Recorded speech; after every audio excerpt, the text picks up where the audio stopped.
लाख जमाने की डिग्रियां हो आपके पास, फिर भी अपनों के लिए समय ना हो तो डिग्रियां व्यर्थ है।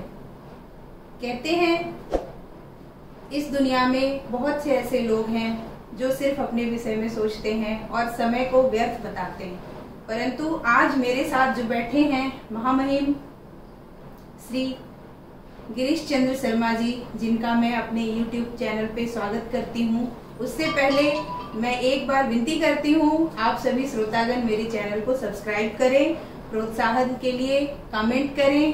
तो बहुत बहुत स्वागत जिन्होंने अपने इस एज में, जो कि बहुत कम एज मानती हूँ, और एक नहीं कई ऐसे संस्था, कई ऐसे NGO के मालिक हैं और अपने समाज कल्याण के लिए, हमारे भारत के उत्थान के लिए इन्होंने अपना बहुत ही महत्वपूर्ण योगदान दिया। मैं इनसे बहुत प्रेरित हुई, मुझे बहुत ही अच्छा लगा इनका व्यवहार, इनका सोचने का, बताने का नजरिया। इन्होंने कई ऐसे चीजों में पारंगत होकर लोगों को बताकर यह सीख दी कि हम कर सकते हैं और सामाजिक उत्थान के लिए बहुत कुछ सोच सकते हैं। तो बहुत बहुत स्वागत है सर, नमस्कार। आप हमें ये बताइए, आपने तो NGO में बहुत सारी चीजों को देखा, बहुत सारे समाज के मार्गदर्शक बने,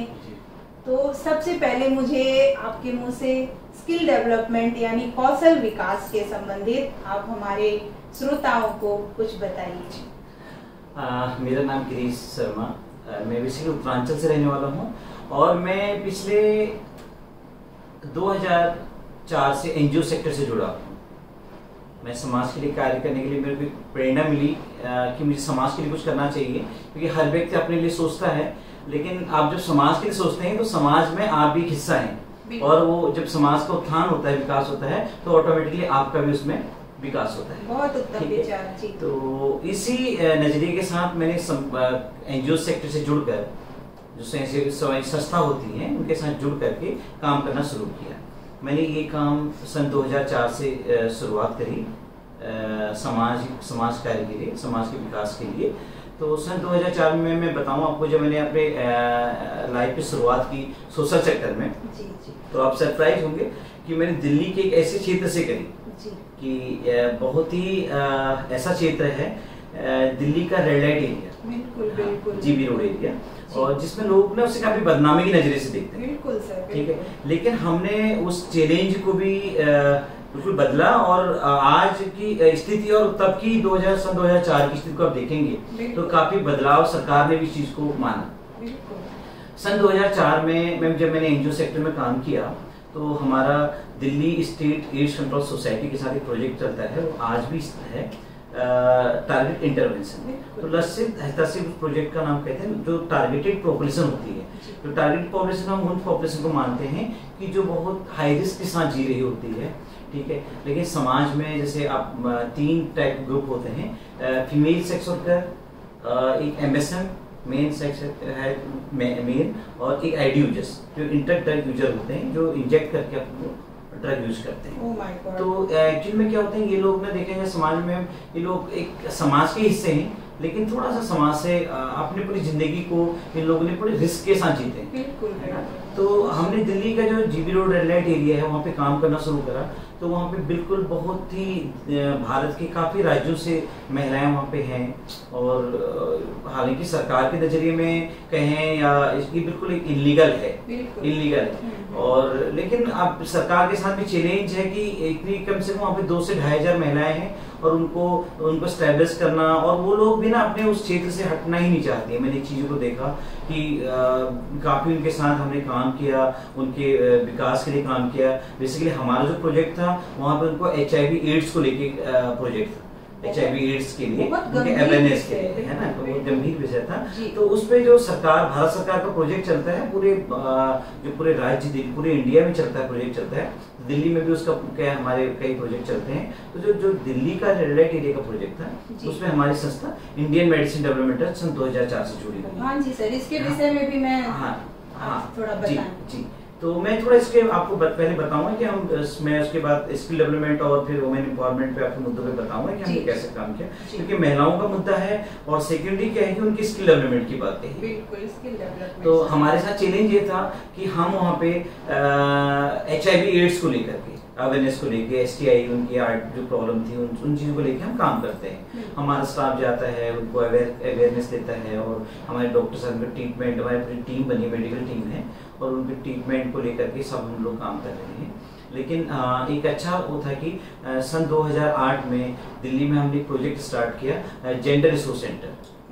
जेंडर रिसोर्स सेंटर। तो उस टाइम दिल्ली की जो मुख्यमंत्री थी वो madam, respected madam Sheila Dikshit ji थी। बहुत ही महामहिम, बहुत ही अद्भुत नाम ले रहे हैं जिन्होंने महिलाओं के लिए, और मैं तो आपको इतनी बधाई देना चाहती हूँ कि इस विषय में एक पुरुष वर्ग इतना सोच रहे हैं और इतना कल्याण, तभी मैं आपकी तरफ रुझान हुई और मुझे बहुत ही खुशी है। मैं अपनी अनुभूति आपको प्रकट करती हूँ कि इस गंभीर विषय पे आपने इतना सोचा। जी सर, बताएं। क्योंकि हमारे साथ उनके विचार जुड़े थे, तब जो मैडम आज हमारे बीच नहीं है, लेकिन आज हम उसे रिस्पेक्ट, मैं तो उनके आगे स्वर्गीय भी नहीं लगाना चाहूंगा क्योंकि बेचारे हमारे बीच है, उनके विचार आज भी हमारे बीच है। तो उन्होंने काम इस पे किया, बड़ा सोचा।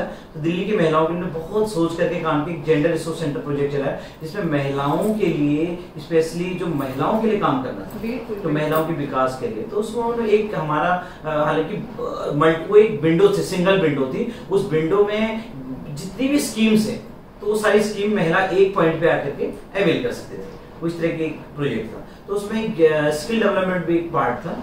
तो उसमें महिलाओं के विकास को लेकर के, जैसे हम डिफरेंट टाइप के कोर्स चलाते थे, अपना सिलाई कढ़ाई हो गया, ब्यूटिशियन हो गया और GDA हो गया, जनरल ड्यूटी असिस्टेंट जो नर्सिंग हो गया, और टेक्सटाइल में उनकी टेक्सटाइल गारमेंट सेक्टर में हो गया। और हम इस तरह के ना बहुत सारे मल्टीपल कोर्स उस टाइम उनके लिए चलाया करते थे। तो मैंने वहाँ पे भी शुरुआत में बता रहा हूँ कि मैंने स्किल डेवलपमेंट की शुरुआत कहाँ से करी। तो मैंने शुरुआत में सबसे पहले GB रोड से करी थी, वहाँ के महिलाओं को लेकर के। और वहाँ पे ना काफी लोगों के ह्यूमर होते थे कि यार इन महिलाओं के कोई, मतलब वहाँ बात करना नहीं चाहता उनसे। हमारे समाज में विडंबना है सर, इस विषय में कोई बात नहीं करना चाहते, परंतु स्थितियाँ क्या है ये आपको सभी को पता है। तो जब मैं वहाँ पे जाता था तो वो लोग आज भी, मैं तो हम दीदी करके उनको कहते हैं, हमने आज उनको भी इतना रिस्पेक्ट दीदी, और वो हमारी इतनी इज्जत करते थे, परम आदरणीय है सर। जब हम वहाँ जाते हैं, वो आज अपने गले में चुन्नी डाल लेते हैं। मुझे इससे बड़े रिस्पेक्ट आप क्या समझ, इस बात को क्या समझेंगे आप? समाज में जाइए कि आज समाज की ऐसी विडंबना है पहनावा के लेकर, मैं उसको कुछ कहना नहीं चाहूंगा, लेकिन वो लोग भी है ना इतनी रिस्पेक्ट हमारी करते थे। हम वहाँ जाते थे, वो गले में चुन्नी डाल लेते, हमें बड़ी इज्जत देते थे। डॉक्टर साहब आगे, भैया आगे, तो हम उनके साथ बैठ के बातचीत करते थे। यहाँ के उनके साथ हम बैठ के खाना तक खा लेते थे। ठीक है, बड़ा अच्छा लगता था उनको भी कि हमें कोई समाज में कोई, और वो लोग भी ना समाज में जो है ना इज्जत के भूखे थे। आज भी वो ना वो चाहते हैं कि समाज में उनको इज्जत दे।